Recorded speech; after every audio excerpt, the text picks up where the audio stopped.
Hello everyone, this is Stranger Haunts here, back with another video, and this is episode 2 of the Spirit Halloween Animatronic Predictions Legacy Remakes series. In the previous episode, we went back in time to 2013, with my own take on a remake for the Spirit Halloween Cemetery Angel animatronic, which was released that year. And I was pretty happy with my concept, and it is very different from what the original version was, but that's kind of the whole core idea of the series.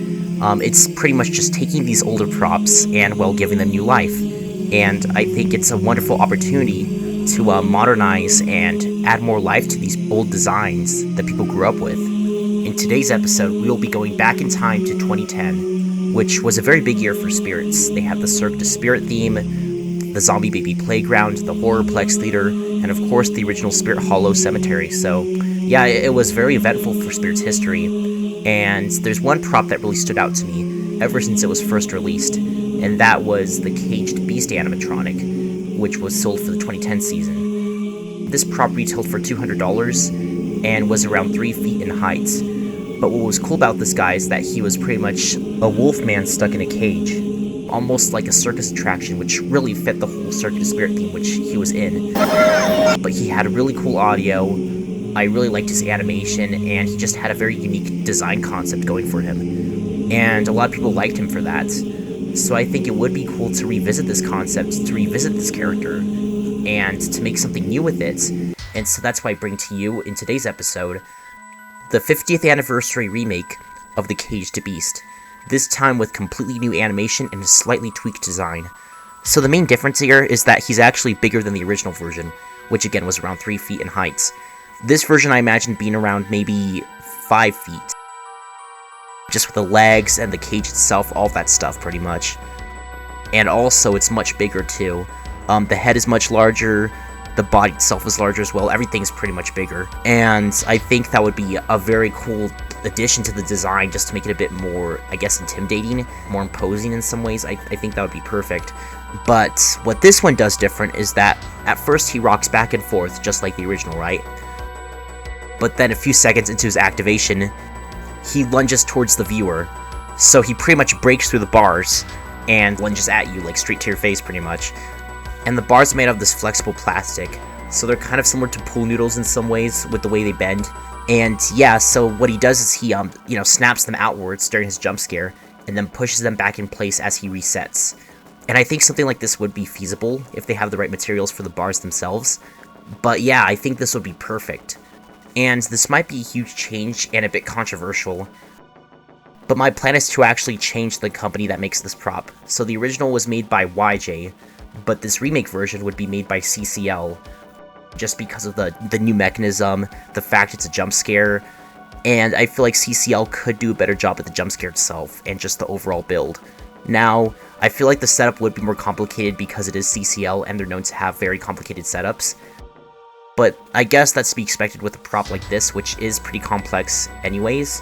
There's a lot going on with him, and I think they would still do a pretty good job with him.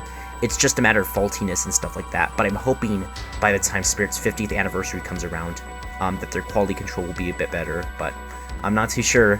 But anyways, I think this would be a really cool idea for a remake, and it's taking this classic character that a lot of people love, and, giving a new spin on it, that's a lot more interesting. Again, I love the original, don't get me wrong, I think it's a really good prop, but I like taking this concept and kind of amplifying it and adding more stuff to it to make it even more of a spectacle on Halloween nights. And unlike the last episode, I have some audio that I made for this prop, so let's play it right now. Leave from here now! You've been warned! Get out! Run!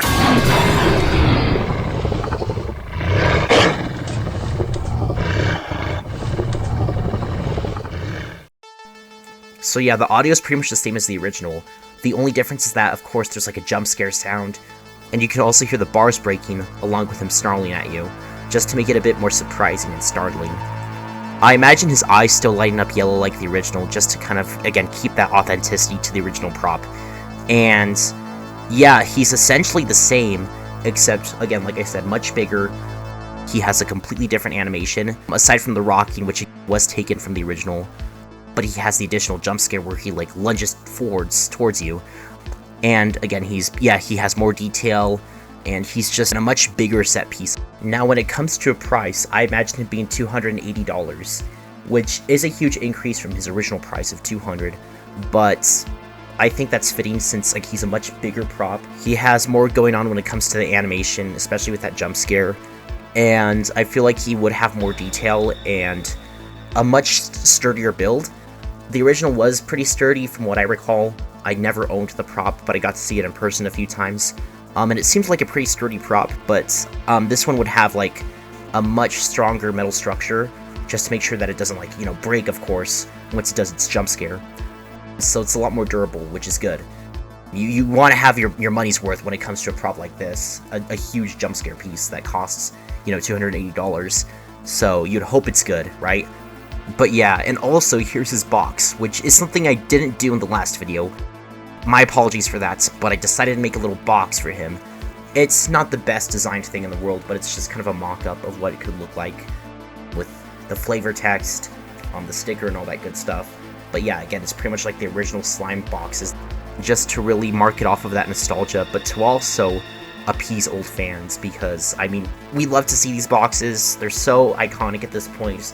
They're pretty much ingrained into Spirit's history, so to get these again would be perfect. I think that would be perfect, especially for a line like this. Again, the Legacy line is just begging to have a box design like this. It's so fitting for the whole core concept of it. But yeah, that was my Legacy remake for the 2010 Caged Beast animatronic. It's very different. It is very different from the original, which some people might like and some people might hate as well. But I tried my best to at least maintain parts of the original's design and its whole idea, while also enhancing it in some ways to make it a bit more grandiose, you know, to make it a bit crazier and just a lot more visually striking. Upgrades, people, upgrades! That's how we make the dough. And it might work, honestly. I think it might work as a remake. I think it's a fine addition to this whole Legacy lineup. I think it's perfect for a theme like this. So yeah, that was episode 2 of my Spirit Halloween Legacy series.